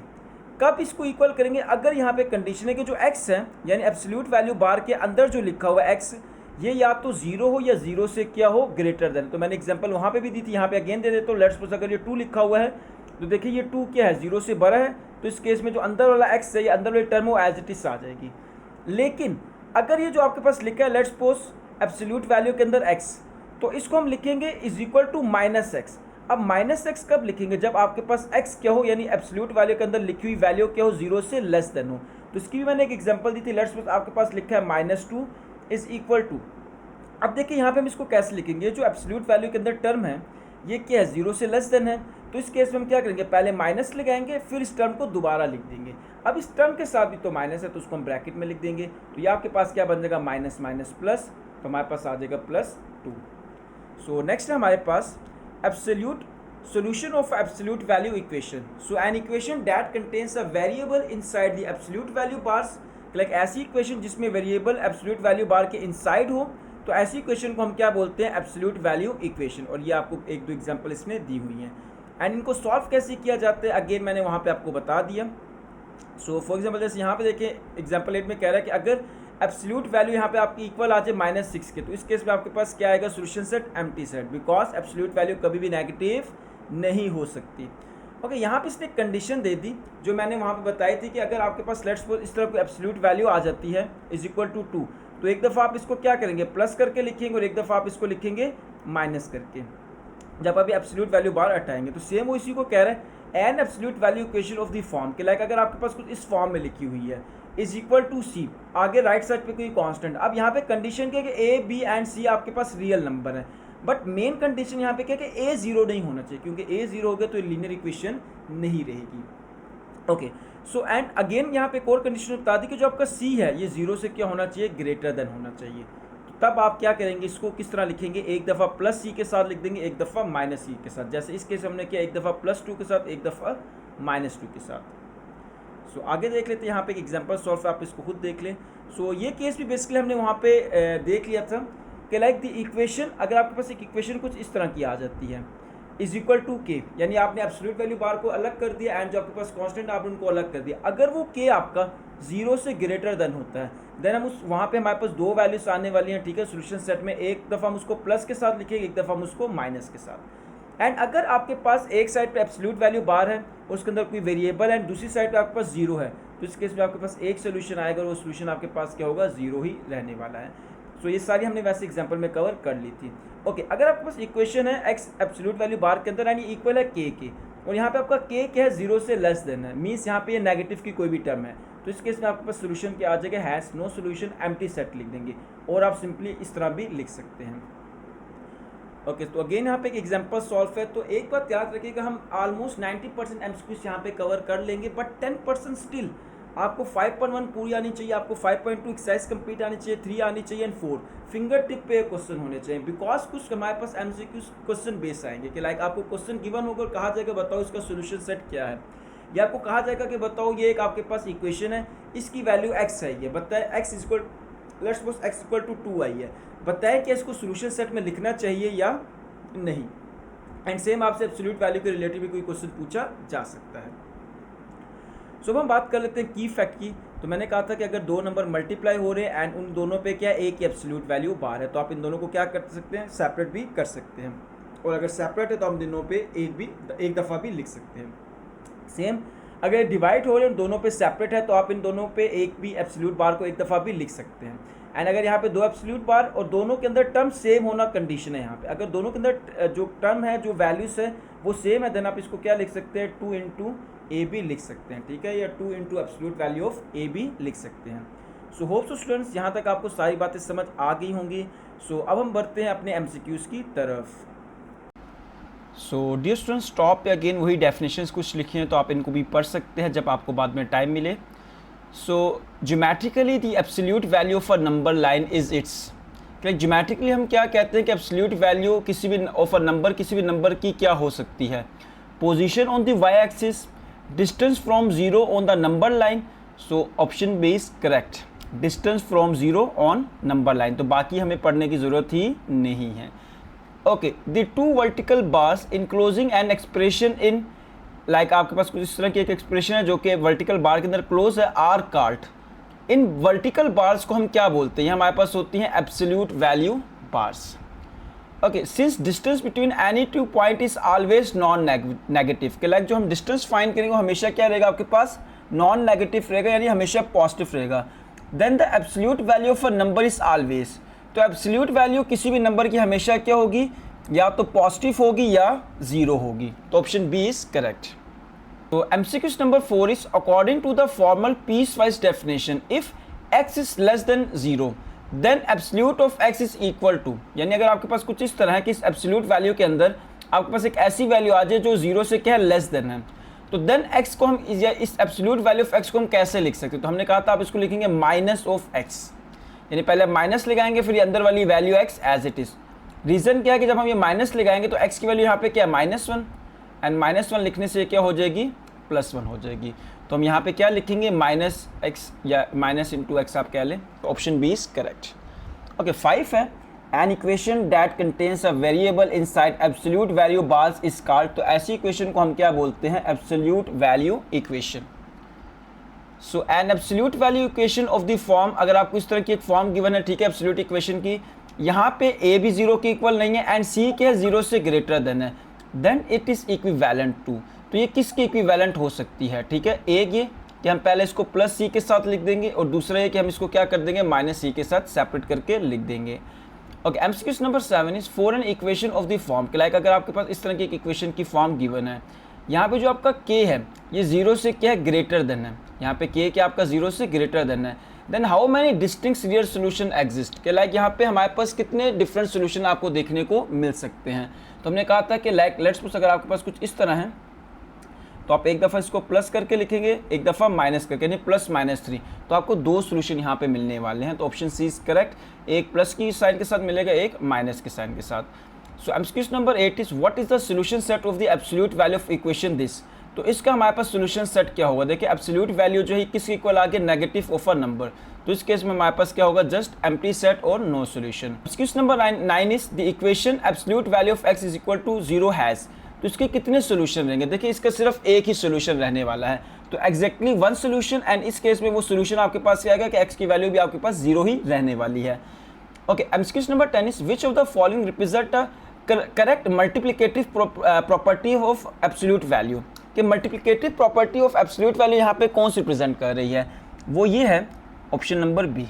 क्या थी मल्टीप्लिकेटिव प्रॉपर्टी के लाइक अगर दो टर्म्स मल्टीप्लाई हो रही है उनके ऊपर एक ही दफ़ा या उनके साइड पे एक दफ़ा एब्सोल्यूट वैल्यू बार लगाई गई हैं, तो आप क्या कर सकते हैं? उन दोनों पे अलग अलग करके भी लिख सकते हैं। सो अकॉर्डिंग टू की algebraic facts the expression, like अगर इस तरह की एक्सप्रेशन है तो इसको हम किस तरह लिख सकते हैं? इसको हम लिख सकते हैं 2a। अब ये 2 आप इसके अंदर भी लिख सकते हैं, ये 2 आपके बाहर भी लिख सकते हैं, एब्सोल्यूट वैल्यू की कोई फर्क पड़ने वाला यहाँ पे नहीं है। Okay, so 12 is what is the correct quotient property for absolute value where b is not equal to 0।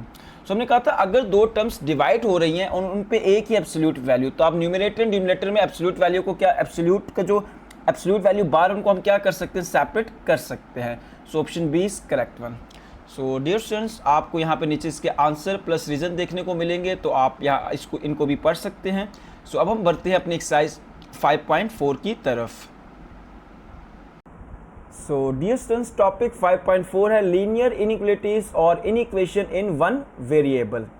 सो इसमें सबसे पहले हम पढ़ने वाले हैं कि इनइक्वालिटी क्या होती है या इनइक्वेशन क्या होती है। सो लेट्स सपोज हमारे पास यहाँ पे दो एक्सप्रेशन है 2x + 3 और एक एक्सप्रेशन है x - 1। सो अगर इन दोनों एक्सप्रेशन को मैं लिंक कर देता हूँ लेस देन के सिंबल के साथ, लेस देन और इक्वल के सिंबल के साथ, ग्रेटर देन और इक्वल के सिंबल के साथ, तो इस केस में हम इसको बोलते हैं हमारे पास इनइक्वालिटी है।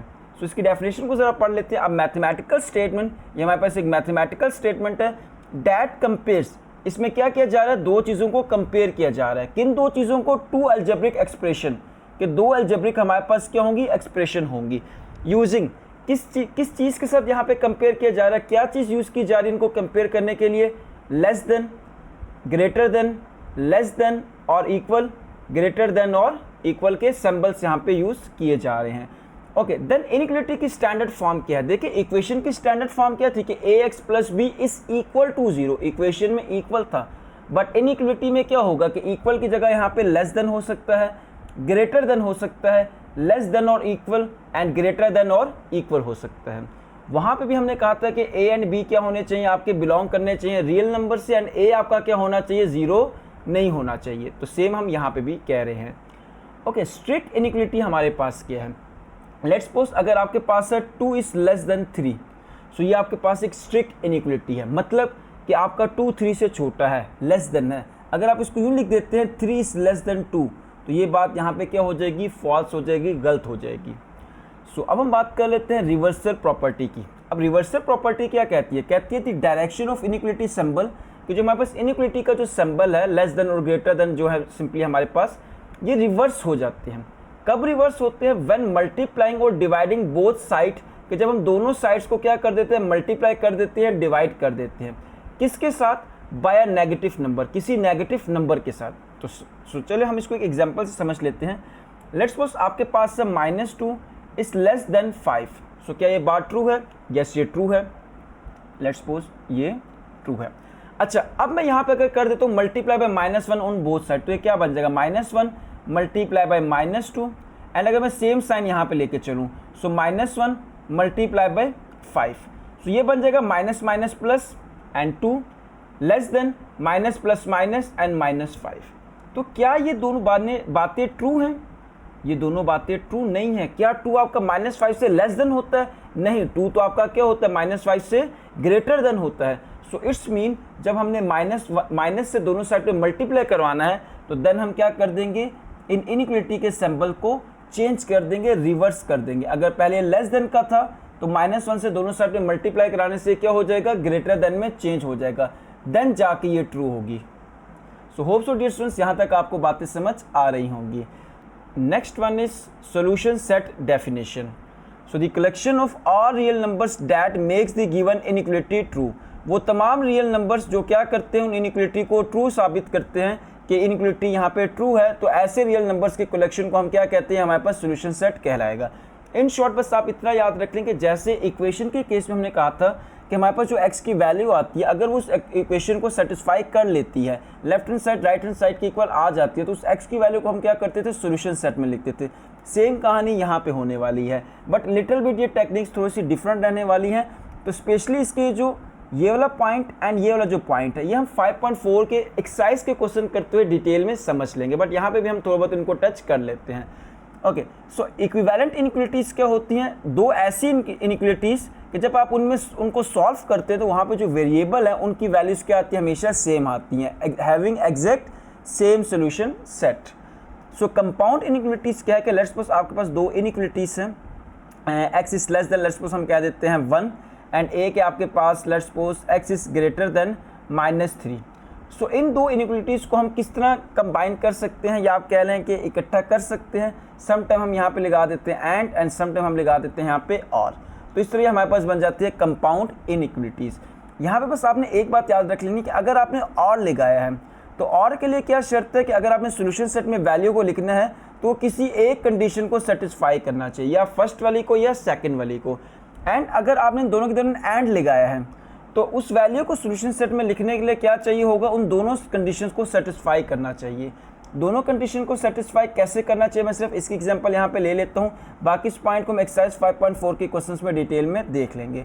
सो लेट्स सपोज अगर मैं यहाँ पे लिख लेता हूँ, लेट्स सपोज मैं यहाँ पे लिख लेता हूँ 0, तो क्या ये दोनों कंडीशन को सेटिस्फाई कर रहा है, यस कर रहा है। कैसे, क्या 0 1 से लेस देन है, यस लेस देन है, इसको सेटिस्फाई कर रहा है। क्या यहाँ पे जो आपका 0 है, इसने कहा था कि -3 से ग्रेटर देन होना चाहिए, -3 से ग्रेटर मतलब -2 होना चाहिए, -1 होना चाहिए, 0 होना चाहिए, 1 होना चाहिए, तो 0 आपका क्या -3 से ग्रेटर देन है। तो इसमें ये दोनों कंडीशन को यहाँ पे फुलफिल कर रहा है, तो इसको हम सॉल्यूशन सेट में लिखेंगे। तो यही कह रहा है कि कंपाउंड इनइक्वालिटीज़ को अगर हमने लिंक किया with the help of and, ठीक है, यानी दो इनइक्वालिटीज थी, उनको हमने लिंक किया with the help of and, तो वो आपके जो सोल्यूशन सेट की वैल्यूज है वो दोनों कंडीशंस को क्या करना चाहिए, फुलफिल करना चाहिए। अगर मैं यहाँ पे लिख देता लेट्स सपोज मैं इधर लिख देता -5, तो क्या -5 1 से लेस देन है, यस लेस देन है, ये फर्स्ट कंडीशन को तो यहाँ पे फर्स्ट इनइक्वालिटी को तो होल्ड कर रही है यहाँ पे। लेकिन अगर हम सेकंड वाले की बात करें, क्या आपका -5 -3 से ग्रेटर देन होता है, नहीं, ये तो -3 से क्या होता है, लेस देन होता है। तो ये एक कंडीशन को तो फुलफिल कर रहा है, दूसरी को नहीं कर रहा, इसलिए हम इसको सोल्यूशन सेट में नहीं लिखते। सेम हमारे पास यहाँ पे और वाला होता है, लेकिन और में हम क्या कहते हैं कि किसी एक कंडीशन को भी फुलफिल करेगा तो आप उसको सोल्यूशन सेट में लिखेंगे। ओके, हिस्ट्री नोट के यहाँ पे कि less than and greater then के साइन पहले नहीं यूज़ किया जाता था, बल्कि यहाँ पे लाइक फर्स्ट टाइम ये कब यूज़ किया गया, 1630 में। एंड किन्होंने ये फर्स्ट टाइम इंट्रोड्यूस किया, थॉमस हैरियट ने। और इससे पहले क्या सिंबल यूज़ किए जाते थे वो ज़रा देख लेते हैं। लेस देन के लिए कुछ सिंबल इस तरह का यूज़ किया जाता था, ये वाला सिंबल, एंड ग्रेटर देन के लिए कुछ ये वाला सिंबल यूज़ किया जाता था। ठीक है, एक भी ऊपर से स्टार्ट किया एंड नीचे लाइन किया, लेस देन के लिए छोटी, एंड ग्रेटर देन के लिए हम क्या करते हैं, जो नीचे लाइन इसको थोड़ा सा एक्सटेंड कर देते हैं। सो ये हमारे पास था history note about less than and greater than sign. Okay, so चलिए हम अब बात कर लेते हैं एमसीक्यूज़ की। डियर स्टूडेंट्स, फर्स्ट एमसीक्यू है a mathematical statement that compares two algebraic expressions using these symbols. कि लाइक जहाँ पे हम दो अलजेब्रिक एक्सप्रेशंस को कंपेयर करते हैं इन सिंबल्स का यूज़ करके, तो इनको बोला जाता है इनइक्वालिटी और in equation. Okay, MCQ number 2 is who introduce the modern inequality symbol for is less than and is greater then around 1630। सो इसका आप खुद बताइएगा, ठीक है, डेफिनेशन बेस है जस्ट ये। What is the standard form of linear inequality in one variable. तो देखिए, क्या ये पहला वाला हो सकता है, ये नहीं हो सकता बिकॉज यहाँ पे तो इक्वेशन इन्वॉल्व है। क्या ये सेकंड वाला हो सकता है, ये नहीं हो सकता बिकॉज यहाँ पे आपके पास लीनियर इक्वेशन नहीं है बल्कि क्या है, क्वाड्रेटिक इक्वेशन है। क्या ये सी वाला हो सकता है, yes, ax plus B less than 0 और ax plus B greater than 0 भी यहाँ पे हो सकता है। And where a and b are belongs to real numbers and a is not equal to 0। तो हमने प्रॉपर यही सेम डेफिनेशन हमने वहाँ पे पढ़ी थी। बट एक और चीज़ आपने यहाँ पे याद रखनी है, यहाँ पे लेस देन और equal and greater then and equal वाला भी ऑप्शन यहाँ पे आ सकता है, मीन्स इसके साथ दो और प्रॉपर्टीज हम ऐड यहाँ पे कर सकते हैं। अच्छा, क्या ये वाली हो सकती है, ये नहीं, बिकॉज रीजन क्या है यहाँ पे दो वेरिएबल इन्वॉल्व हैं, तो option C is correct one. Okay, MCQ number 4 है an inequality written exclusively with the symbol less than और इक्वल इज कॉल्ड। कि जिन इनइक्वालिटी को लिखा जाता है या तो सिर्फ लेस देन के सिंबल के साथ, लाइक 2 इज लेस देन 3, या लिखा जाता है let's suppose 4 is greater then 1, तो ऐसे इनइक्वालिटी को हम क्या बोलते हैं, ये बेसिकली होती है स्ट्रिक्ट इनइक्वालिटी। स्ट्रिक्ट इनइक्वालिटी का मतलब क्या है कि 2 इज लेस देन 3 को आप कभी भी नहीं लिख सकते 3 is less than 2। Okay, MCQ number 5 is what happen to the direction of inequality. Inequality का जो सिंबल है उसकी डायरेक्शन पे क्या असर होता है, व्हेन बोथ साइड, जब दोनों साइड्स को आर मल्टीप्लाइड और डिवाइडेड बाय, के मल्टीप्लाई कर दिया जाता है या डिवाइड किया जाता है, किसके साथ, अ नेगेटिव नंबर के साथ, किसी नेगेटिव नंबर के साथ। तो क्या होता है, हमने पढ़ा था कि जो इनइक्वालिटी का सिंबल होता है वो रिवर्स्ड हो जाता है, मीन्स अगर पहले लेस देन था तो अब ग्रेटर देन हो जाएगा, अगर वो पहले लेस देन और इक्वल था तो अब क्या हो जाएगा, ग्रेटर देन और इक्वल हो जाएगा।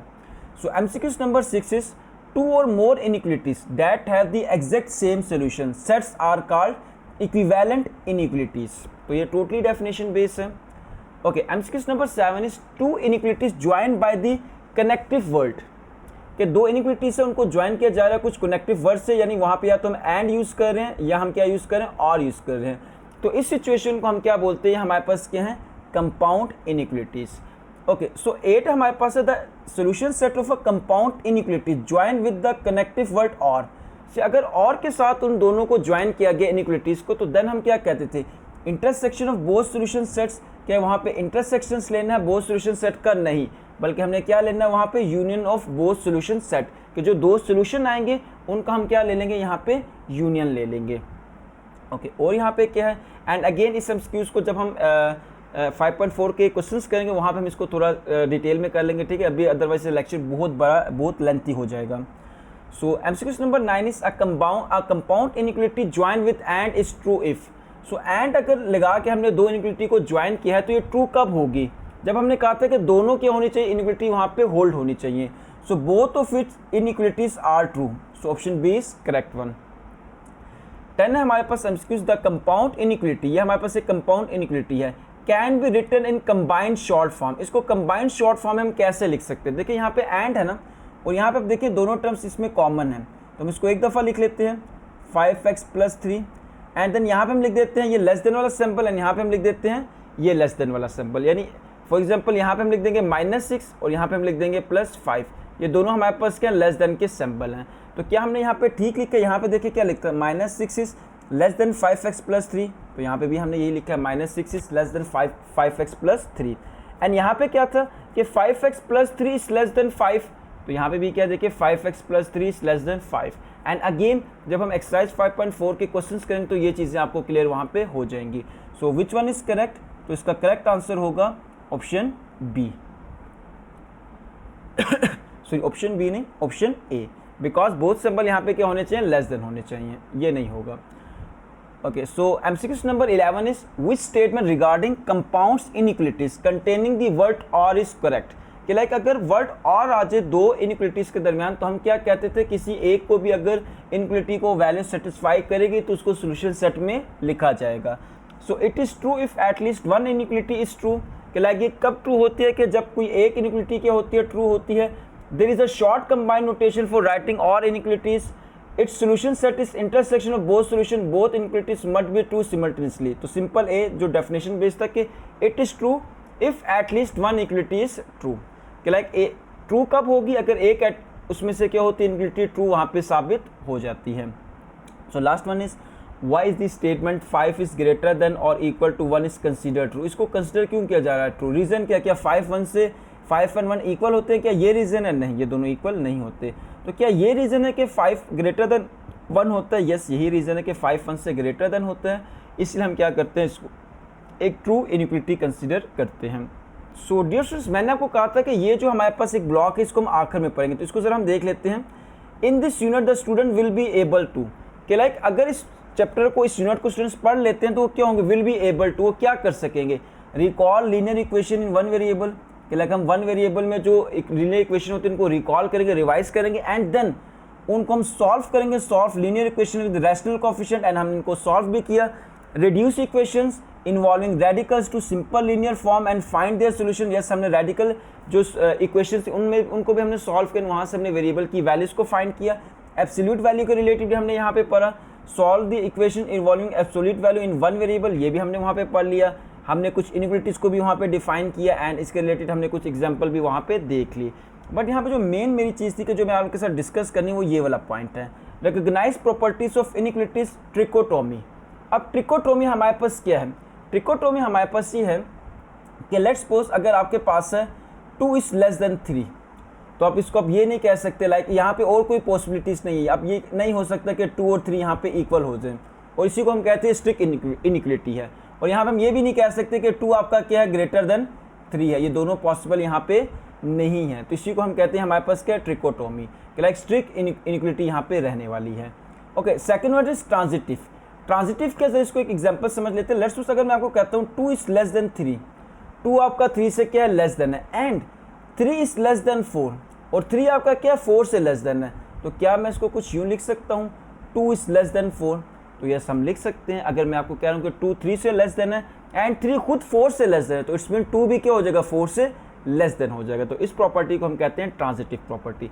ओके, एडिटिव प्रॉपर्टी क्या है? कि लाइक अगर आपके पास है 2 इज लेस देन 4, तो अगर आप दोनों साइड पे कोई सेम नंबर ऐड करते हैं तो इस इनइक्वलिटी पे कोई फर्क पड़ने वाला नहीं है। मीन्स अगर आप लिख देते हैं 2 + 2 एंड यहाँ पे भी आप 2 ऐड कर देते हैं, तो ये क्या बन जाएगा? 4 लेस देन 6। तो ये बात अगेन आपकी क्या है? ट्रू है। And last one is multiplicative. अब ये मल्टीप्लिकेटिव प्रॉपर्टी क्या, जरा इसको हम समझ लेते हैं। लेट्स सपोज अगर आपके पास लिखा हुआ है 2 इज लेस देन 3, एंड यहाँ पे आप किसी पॉजिटिव नंबर के साथ मल्टीप्लाई करवाते हैं, तो देन इस इनइक्वलिटी के सिंबल पे कोई फर्क पड़ने वाला नहीं है।